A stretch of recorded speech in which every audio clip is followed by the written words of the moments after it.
야고보서 강의 마지막 말씀입니다.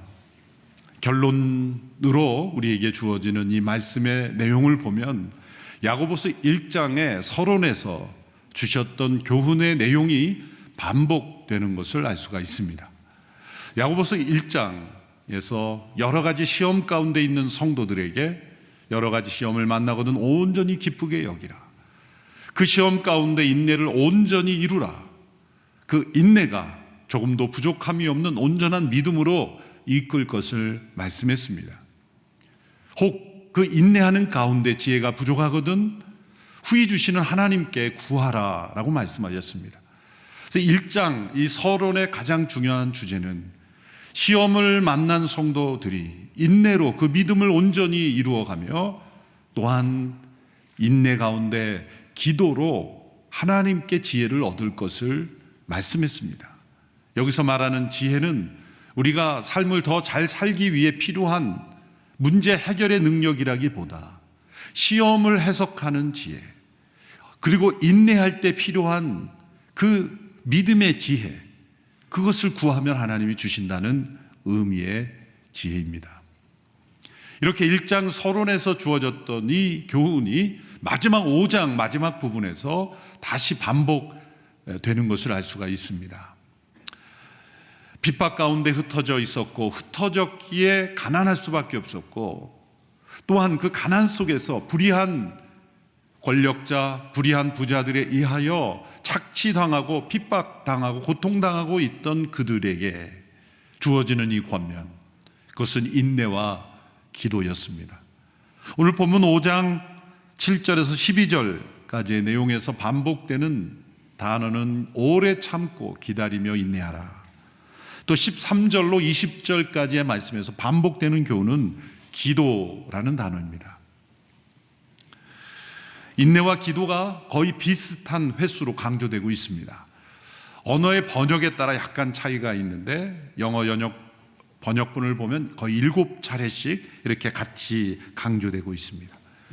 참된 믿음을 이루기 위한 인내는 반드시 기도로 연결된다는 거죠. 이 기도 없이 인내가 이루어지지 못한다는 것을 말씀하고 있습니다. 문맥의 흐름에 따라 보면 지난주 살펴본 5장 1절에서 6절까지의 내용은 가난한 이들을 핍박하는 불의한 부자들에 대한 경고의 말씀이었습니다.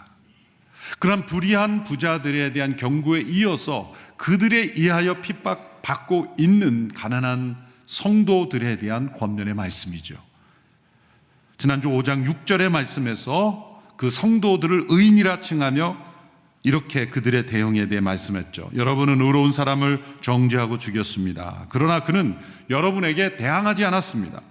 대항하지 않았다는 것은 그들이 행하는 악한 방식대로 불의한 방식으로 그대로 대응하지 않았다는 뜻입니다. 예수님께서 산상수훈에서 말씀하신 그대로 실천한 것입니다. 악을 악으로 갚지 말라. 야고보서의 말씀 전체에서 예수님의 산상수훈의 교훈이 스며들어 있다는 것을 우리가 알 수가 있습니다. 예수님의 산상수훈은 한번 산에서 연설하신 내용이 아니고 제자들의 마음속에 또 기록으로 남기고 또 다른 사람들에게 전하고 함께 모일 때마다 그 예수님의 산상수훈의 말씀을 마음에 새김으로써 이 땅에서 소금과 빛으로 살아가는 성도들, 이 땅에서 하늘의 백성으로 살아가는 성도들이 지켜가야 할 믿음의 교본으로 삼았다는 것을 알 수가 있습니다. 야고보 사도도 바로 그 예수님의 산상수훈에서 말씀하신 악을 행하는 자들에게 어떻게 대응할 것인가 에 대한 교훈을 실천하고 있었다는 것을 알 수가 있습니다. 이렇게 악한 이들의 핍박에 대하여 참된 믿음으로 대응하는 의인의 첫 번째 모습, 그것은 인내하는 것입니다. 5장 7절의 말씀입니다. 함께 읽겠습니다.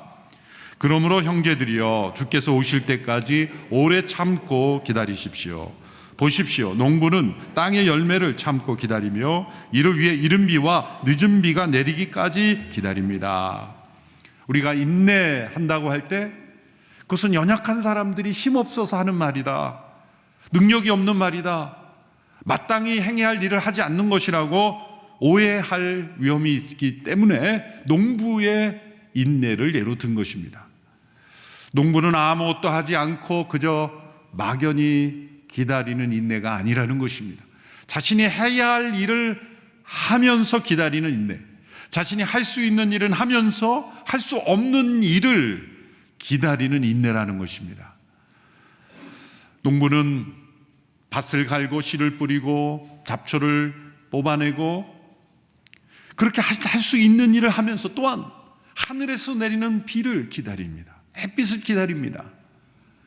자신이 할 수 있는 일은 하면서 또한 할 수 없는 일을 하나님께 맡기며 기다리는 인내. 그리고 또한 농부의 인내는 긍정적인 인내입니다. 열매를 기다리는 인내. 농부는 여러 번의 경험을 통하여 자신의 이러한 인내의 과정을 통하여 어떤 열매가 맺어질 것을 바라보는 믿음이 있습니다. 그 열매를 생각하면 지금의 모든 인내의 과정을 이겨나갈 수 있는 힘이 생겨나는 것이죠.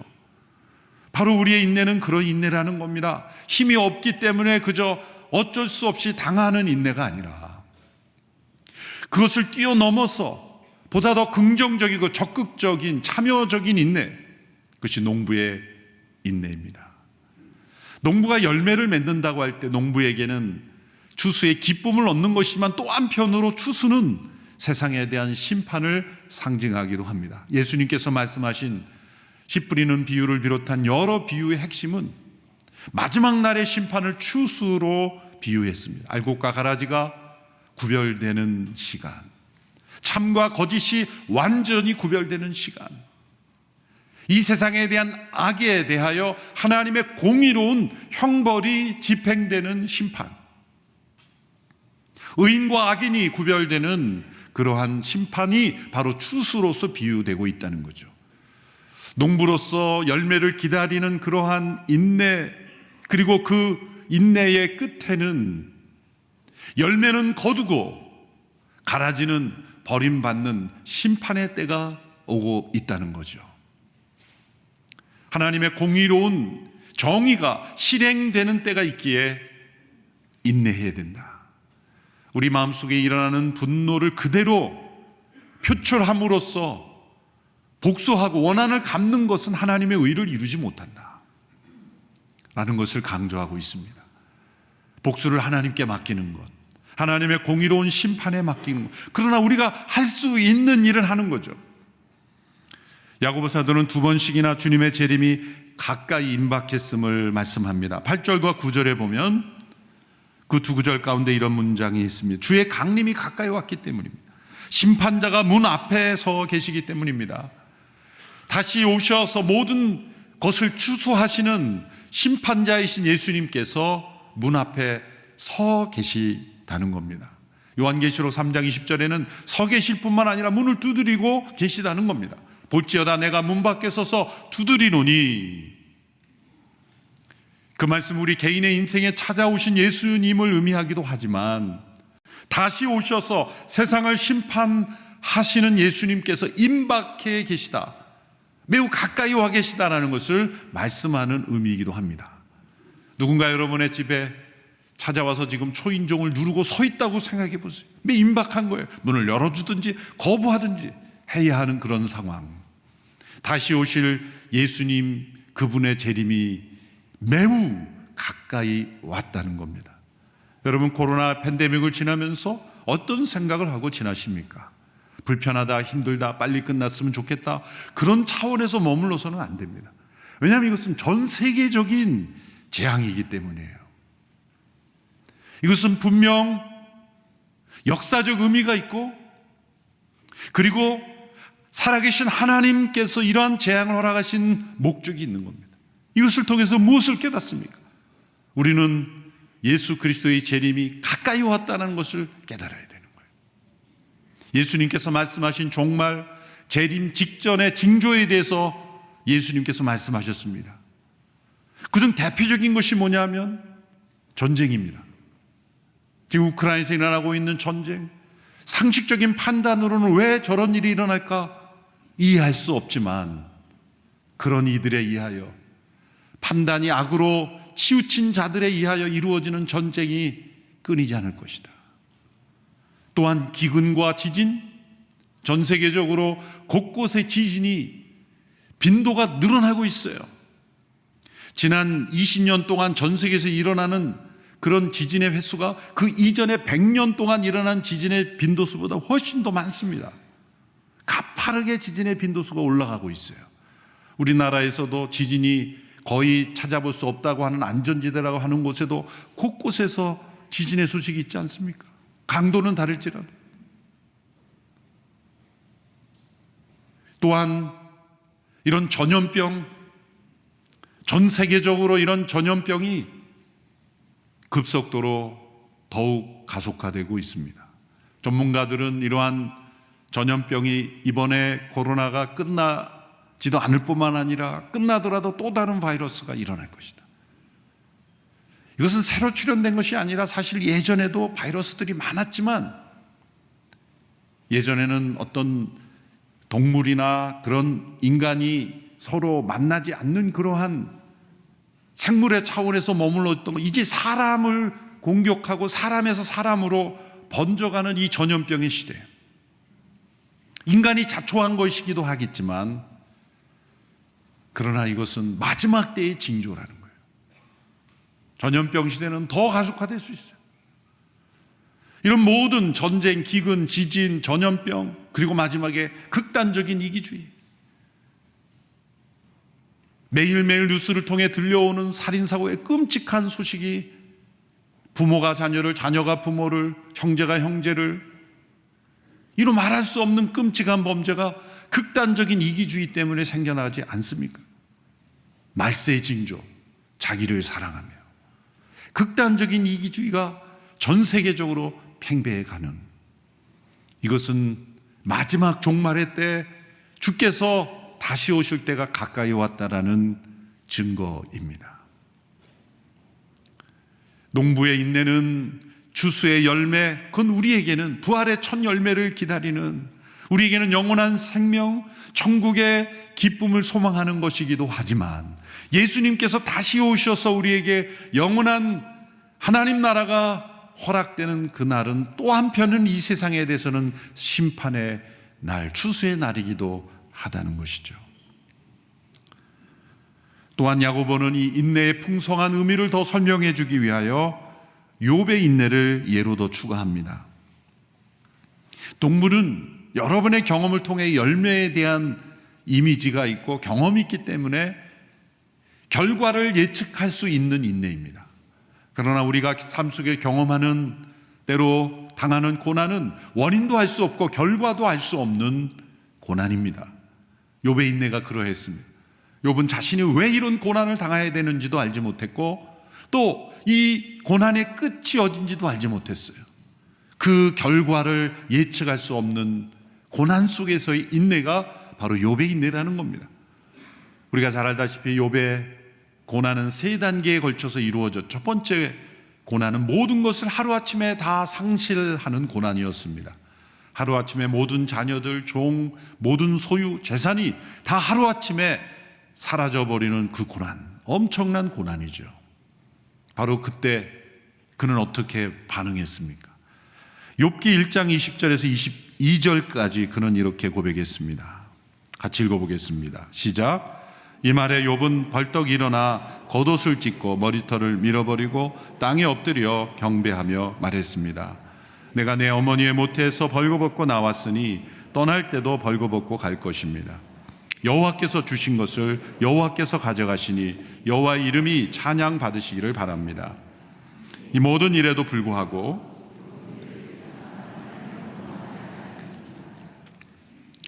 하나님께서 주신 것을 하나님께서 가져가셨으니 하나님의 이름이 찬양 받으시기를 바랍니다. 욥은 승리했습니다. 욥은 이 고난 속에 인내의 모범을 보였습니다. 놀라운 믿음입니다. 이 세상의 어느 누구도 이 엄청난 상실 속에 하나님을 찬양하고 경배하고 하나님이 주신 것 하나님께서 가져가셨고 나는 벌벗고 왔으니 벌거벗고 돌아갈 것이라고 누가 고백할 수 있을까요? 그러나 욥의 고난은 여기서 끝나지 않았습니다. 욥 자신의 건강에 심각한 질병이 생긴 겁니다. 온몸에 악성 종기가 일어난 것이죠. 요즘에도 약성 종기는 다루기가 힘듭니다. 그 당시에는 이건 죽음에 이르는 질병이었을 겁니다. 이 두 번째 단계 고난에서 욥의 아내가 그 인내심이 무너집니다. 그래서 욥에게 이렇게 말하죠. 당신이 그래도 순전함을 지킨단 말이에요. 차라리 하나님을 저주하고 죽어버려요. 욥의 아내가 욥에게 한 말입니다. 욥의 아내가 1단계의 그 시험은 욥을 바라보고 무너졌지만, 이겨냈지만 이 욥의 몸에 심각한 질병이 생겼을 때 아내의 믿음이 무너졌어요. 그때 욥은 어떻게 반응했습니까? 2장 10절에 아내에 대한 욥의 대답입니다. 같이 읽겠습니다. 시작. 그러나 그가 아내에게 대답했습니다. 정말 어리석은 여자처럼 말하는군. 그래, 우리가 하나님께 좋은 것만 받고 고난은 받지 않겠다는 것이요, 이 모든 일에도 불구하고 욥은 입술로 죄짓지 않았습니다. 우리가 하나님께 어떻게 좋은 것만 받을 수 있겠소? 고난도 받을 수 있어. 그리고 입술로 범죄하지 않았습니다. 대단한 믿음, 대단한 인내 아니겠습니까? 정말 하나님이 자랑하실 만한 믿음이 욥 안에 있었다는 것이 이제 증명되었어요. 그렇다면 이제 시험이 끝나야 되지 않겠어요? 그러나 세 번째 그에게 주어진 시험은 뭡니까? 이러한 상황이 끝을 알지 못하게 계속됐다는 거예요. 이 시간 자체가 시험인 거예요. 잠시의 고난은 지나가고 잊어버릴 수 있는데 계속해서 이러한 상태가 지속되면 인내 그 자체가 시험 받는 거죠. 욥의 세 친구들이 위로하러 왔습니다. 그 전에 아무도 위로하지 않았을 때는 입술을 닫고 범죄하지 않았던 욥이, 세 친구들이 나름대로 위로한답시고 한 말이 그 고난의 원인을 분석하려고 하고 욥의 잘못을 추궁하려고 하고, 끊임없이 주어지는 그들의 말에 욥의 입이 열리면서 그의 안에 불평과 원망이 터져나오기 시작했습니다. 그래서 욥기의 중후반부에 보면 욥의 많은 한탄이 나오죠. 세 친구들은 욥을 이길 수가 없었습니다. 욥은 나는 의로운 삶을 하나님 앞에 살았고 내가 이런 고난을 받을 만한 죄를 진 적이 없다. 그것은 사실이었습니다. 욥의 친구들은 욥을 이길 수가 없었습니다. 이러한 모습을 보면서 어떤 사람들은 야고보가 욥의 인내를 예로 드는데, 우리가 욥기를 자세히 살펴봤는데 그는 3단계 시험에서 무너진 것 같은데 이런 욥의 인내라고 말할 수가 있는가? 그러면서 이런 생각을 합니다. 야고보 사도는 욥기를 끝까지 안 읽은 것 같다. 초반부만 읽고 중반부는 읽지 않고 이런 말 하는 게 아닌가. 혹은 유대 그 인들의 문헌을 보면 욥기를 각색해서 욥의 언약이라는 책에 보면 이 욥의 이 하나님 앞에 한탄하는 모습을 다 빼버리고 긍정적인 모습만 그린 책이 있다 그래요. 틀림없이 야고보는 욥기 원전을 읽지 않고 그 책만 읽고 하는 것 아닌가. 그렇게 비평하는 학자들의 코멘트도 봤어요. 저는 그런 코멘트를 보면서 참 이분들은 이런 고난을 겪어보지 않았을 가능성이 높다. 욥이 당한 고난의 100분의 1, 1000분의 1만 당해도 이분들은 난리 났을 거다. 다른 사람의 고난에 대해서 비평하기는 쉽습니다. 그런데 진정 1단계의 시험이라도 우리에게 찾아왔으면 그런 고백을 할 수 있을까? 그런 고백을 할 수 있는 사람이 그런 말할 자격이 있어요. 그런데 욥의 인내와 그 고백을 따라가지 못할 사람이라면 욥의 이 한탄에 대해서 이러쿵저러쿵 말할 자격이 없어요. 세 친구를 비롯하여. 그러면 어떤 면에서 야고보가 욥이 인내했다라고 말할 수 있는 것인가? 그것은 욥의 모든 항변이, 욥이 하나님 앞에 때로 불평하고 또 원통함을 호소한 모든 내용들이 하나님 앞에서 하나님과 씨름하면서 오직 하나님께 대하여 호소한 것이기 때문에, 마치 시편의 많은 기자들이 탄원하고 신원을 호소하잖아요. 하나님 어찌합니까? 이 원수를 왜 나에게 붙이셨습니까? 저 원수 어떻게 좀 해주십시오 라고 하나님 앞에 호소하는 내용이 시편에도 많죠. 왜 그 시편의 기도를 우리에게 주셨습니까?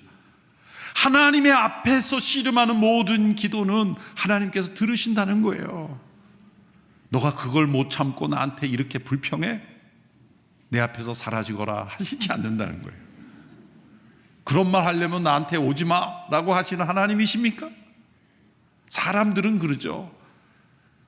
이렇게 한탄하는 내용 듣기 싫으니까 그만 얘기하라고 사람들은 그렇게 얘기하지만, 우리 하나님은 그것이 하나님께 대한 기도로 드려지는 것이라면, 하나님과 씨름하는 것이라면 하나님은 기도로 받으신다는 거예요. 그런 의미에서 욥은 인내한 거예요. 하나님은 욥을 너 인내했다, 잘했다, 수고했다, 그렇게 욥을 인내의 모범으로 받아들여 주신다는 것입니다. 그래서 야고보 사도를 통해 욥의 인내를 우리가 들었다. 농부의 인내만이 아니라 욥의 인내까지 이르러야 된다. 원인과 결과를 예측할 수 없는 그러한 고난 속에서도 우리는 인내해야 한다. 분명한 것은 하나님께서 세상의 모든 불의에 대하여 심판하실 것이다. 그러면 또 이렇게 대들죠. 하나님 왜 빨리 세상을 이렇게 공의롭게 하시지 저렇게 못된 악한 자들을 내버려 두십니까? 하나님 이렇게 말씀하세요. 지금 당장 공의로 심판하면 너도 무사하지 못할 걸.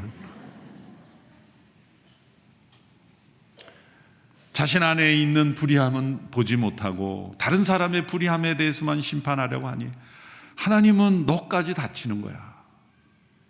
하나님은 더 많은 사람들을 구원하시기 원하셔서 재림의 때를 기다리고 계시는 거예요.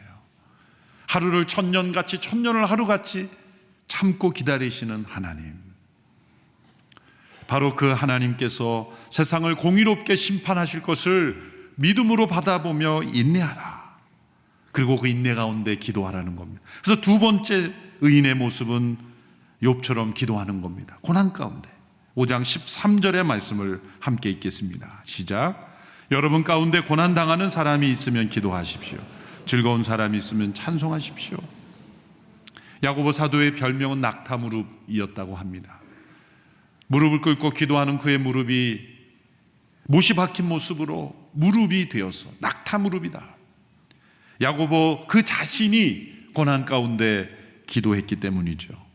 14절 이하에서는 기도해야 되는 세 가지 상황을 설명하며 기도를 권면합니다. 첫 번째 상황은 질병으로 고통 겪을 때입니다. 질병으로 인해서 고통당할 때 믿음이 더 좋아지면 우리 안에 참된 믿음이 있다는 증거고, 질병 가운데 하나님을 떠나게 되면 믿음이 없었다는 거예요. 많은 성도들이 질병을 맞이하며 살아계신 하나님을 만나게 되고 더 의지하게 되는 참된 믿음에 이르게 되는 것입니다. 우리는 질병을 통하여 기도를 배우게 되는 거죠. 14절에서 16절의 말씀을 함께 읽겠습니다. 시작. 여러분 가운데 병든 사람이 있으면 교회의 장로들을 초청해 주의 이름으로 기름을 붓고 그를 위해 기도하게 하십시오. 믿음의 기도는 병든 사람을 낫게 하실 것이며 주께서 그를 일으키실 것입니다. 비록 그가 죄를 지었을지라도 용서받을 것입니다. 그러므로 서로 죄를 고백하며 병 낫기를 위해 서로 기도하십시오. 의인의 기도는 역사하는 힘이 큽니다. 질병 가운데 있을 때 이 공동체가 하나 되어 기도하는 것을 말씀했습니다. 특별히 기름을 부으며 기도하라, 장로들을 초청하라는 말은, 여기서 기름은 성령의 기름 부심을 의미할 수도 있지만 당시의 문자적인 의미는 의학적인 치료를 의미하는 거예요. 오늘날처럼 약과 의술이 발달하지 않은 시대에는 여러 가지 종류의 기름이 곧 약이었고 의술이었어요. 그런데 병들고 가난한 사람은 그 기름을, 약을 살 돈이 없는 이들도 있다는 거예요. 그러면 교회의 공동체의 대표인 장로들이 힘을 모아 그 기름을 사서 함께 치료하며 기도하라는 거예요. 하나님의 치유는 의학적 치료를 배제하지 않습니다. 믿음의 기도는 의학적 치료도 하나님의 치료로 믿는 겁니다. 또한 죄로 인해서 일어나는 질병이 있다면 죄를 고백함으로 치유를 받을 수 있다. 죄와 상관없이 받는 질병도 있습니다. 욥처럼. 그러나 자신의 죄로 인하여 생겨난 질병도 있습니다. 그럴 땐 죄에 대한 회개, 의학적인 치료보다 더 근본적인 죄에 대한 회개가 있어야 된다. 특별히 많은 질병들이 생활 습관에 생기는 질병 아니겠습니까? 특별히 심리적 질병, 지나친 염려와 근심이 많다든지, 또한 다른 사람에 대한 분노가 많다든지, 이게 다 질병으로 이어지는 마음의 질병이죠. 하나님께서 염려하지 말라, 두려워하지 말라, 분을 품지 말라, 시기하지 말라 하시는 그 말씀을 어김으로써 지나친 탐욕을 가지는 것, 얼마나 많은 세상의 문제들이 인간이 가진 이기심과 탐욕 때문에 생겨난 문제입니까? 우리의 질병도 마찬가지일 수 있어요.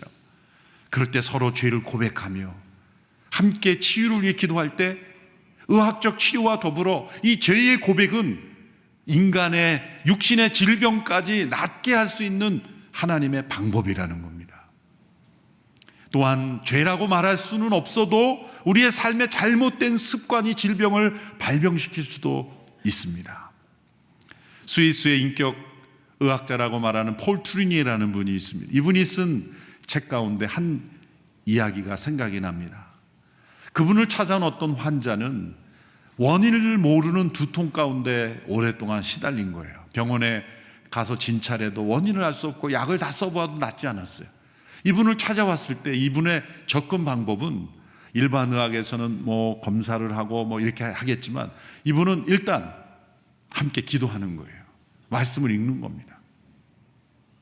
일반 상담에서는 자신이 하고 싶은 얘기를 다 들어봄으로써 원인을 찾으려고 하지만, 이분은 상대방 이야기를 듣기 전에 먼저 말씀 보고 같이 기도하는 거예요. 우리가 순에서 나누는 큐티 쉐어링 같은 거예요. 그 육신의 치료하고는 전혀 상관없는 것 같죠. 그런데 함께 말씀을 보고 기도하고 나서 대화를 시작하는 거예요. 그래서 그 환자는 오랫동안 이 두통에 시달렸는데 학자셨어요. 그런데 함께 기도하고 나서 무슨 생각이 드냐 물어보니까 자신의 연구실이 너무 지저분하고 더럽다는 것을 느꼈다는 거예요. 12년 동안 한 번도 정리되지 않고, 물론 연구하다 보면 자료가 여기저기 있으니까 누가 손대면 안 되고 자기 자신도 손대지 않고 있었던 연구실이 떠올라서 그걸 문득 좀 정리해 봐야 됐다는 생각이 든 거예요. 그러고 나서 정리를 했더니 두통이 사라진 거예요. 그걸 의학적으로 어떻게 증명을 할 수 있겠어요? 뭐 그거를 논리적인 근거를 대라 그러면 뭐 못 되는 거죠. 그러나 난 걸 어떻게 해요? 이게 우리의 어떤 삶 속에 보이지 않는 이 뭉쳐진 뭔가가 우리의 육체에 영향을 미칠 수가 있다는 거죠. 우리의 몸은 참으로 기묘해서 정말 영적인, 정신적인 우리의 상태가 우리의 몸을 어떻게 변화시키는지, 그것은 의학으로, 과학으로 다 설명할 수 없는 영역입니다. 그러므로 죄를 서로 고백하는 것이 우리의 질병을 치유하는데 효과가 있다는 이 말씀을 믿으시기를 바랍니다. 그래서 의학적인 치료와 더불어 기름을 바르고 치료하는 것과 더불어 죄를 고백하고 우리의 삶 속에 내가 알지 못하는 잘못된 습관, 나쁜 습관, 고쳐야 될 습관이 있다면 기도 가운데 깨닫게 해주시라고 기도하고 서로 기도하는 가운데 함께 나가는, 우리 예순 예배 때 서로 자신의 삶을 고백하고 때로 죄를 고백하고 때로 자신의 삶을 나누면서 육신의 질병의 치유까지 일어나게 될 줄로 믿습니다. 두 번째 상황은 기근으로 경제적 고통을 당하고 있을 때이죠. 17절에서 18절의 말씀을 함께 읽어보겠습니다. 시작. 엘리야는 우리와 본성이 똑같은 사람이었습니다. 그러나 비가 오지 않기를 간절히 기도했더니 3년 반 동안 땅에 비가 내리지 않았습니다.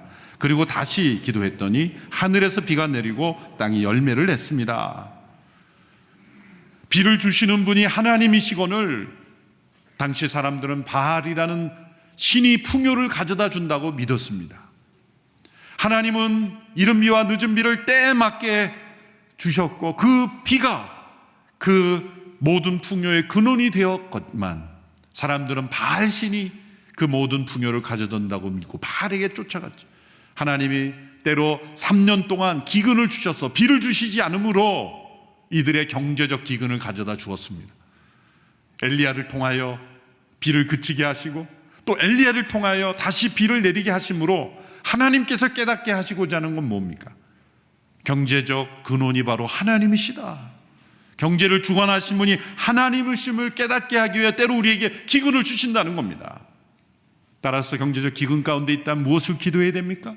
내 삶에 경제 생활에서 하나님 중심적이 아닌 것이 무엇입니까? 하나님이 주신 것을 하나님의 것으로 여기지 않은 것은 없습니까? 그렇게 하나님 중심으로 되돌이키는 그러한 우리의 삶의 변화가 있을 때 하나님께서 멈추었던 비를 다시 내리게 하실 줄로 믿습니다. 하나님의 공급하심을 인정하는 그런 변화가 기도를 통해 일어나야 된다는 거죠. 그래서 엘리야의 기도를 사용하신 겁니다. 세 번째 상황은 유혹에 빠져 진리를 떠난 이가 있을 때 기도해야 됩니다. 19절 20절의 말씀을 같이 읽습니다. 시작. 내 형제들이여, 여러분 가운데 유혹을 받아 진리에서 떠난 사람을 누가 돌아서게 하면 여러분은 아십시오. 죄인을 유혹의 길에서 돌아서게 한 사람은 그의 영혼을 죽음에서 구하고 많은 죄를 덮을 것입니다. 가장 많은 기도가 필요한 상황입니다. 질병으로 고통당할 때도 기도해야 됩니다. 경제적 기근 가운데 있을 때도 기도해야 됩니다. 그러나 타락하여 진리를 떠난 이가 주변에 있을 때도 기도해야 됩니다. 그리고 가장 많은 기도가 필요한 거예요. 질병과 기근은 자연과 생명을 주관하시는 하나님께서 역사하시면 즉각적으로도 이루어질 수 있지만, 이 타락한 자유의 의지를 가진 인간, 하나님의 사랑의 손길도 자유의지로 거부할 수 있는 인간의 타락한 의지를 바꾸는 데는 많은 기도가 필요하다는 거죠. 그래서 공동체가 함께 기도할 것을 권면하신 것입니다. 결론적으로 야고보 사도를 통하여 흩어져 핍박 가운데 고난 속에 있는 이들에게 주의 재림이 임박했으니 인내하라, 인내하는 가운데 기도하라, 농부의 인내를 기억하고 욥의 인내를 기억하라. 질병 가운데 있을 때, 기근 가운데 있을 때, 또 진리를 떠난 이들이 있을 때, 그 가운데는 핍박이 힘들어 배교하는 이들도 있었을 겁니다. 우리 모두 함께 기도합시다. 참된 믿음의 가장 중요한 실천은 역시 함께 기도하는 겁니다. 우리 공동체가 다시 이 고난주간을 맞이하며 기도를 회복하게 되기를 원합니다.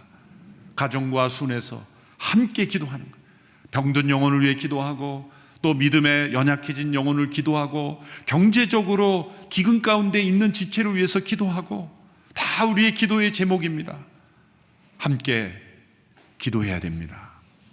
또한 이 시대의 왜곡된 이념에 의해서 잘못된 교육, 인권 조례와 같은 것, 잘못된 입법들, 또 이 사회가 하나님 없는 세상으로 흘러가는 이 거대한 일종의 핍박입니다. 이것을 이겨내기 위하여 우리가 함께 기도해야 됩니다. 하나님의 창조 질서가 회복되기를 위하여 우리가 함께 믿음으로 기도하는 우리 모두가 되기를 축원합니다. 기도하겠습니다. 하나님 아버지, 마지막 종말의 때, 주님의 재림이 임박한 이때, 코로나 전염병으로 인하여 힘겨운 이 어려움만이 아니라 장차 다가올 말할 수 없는 고통의 때를 우리가 대비하며 믿음의 인내를, 또한 인내 속의 기도를 실천하는 저희들이 되게 하옵소서. 이 어려운 종말의 때를 믿음으로 잘 이겨내며 하나님의 살아계심을 온 세상에 증거하는 주님의 백성들이 되게 하옵소서. 예수님의 이름으로 기도하옵나이다. 아멘.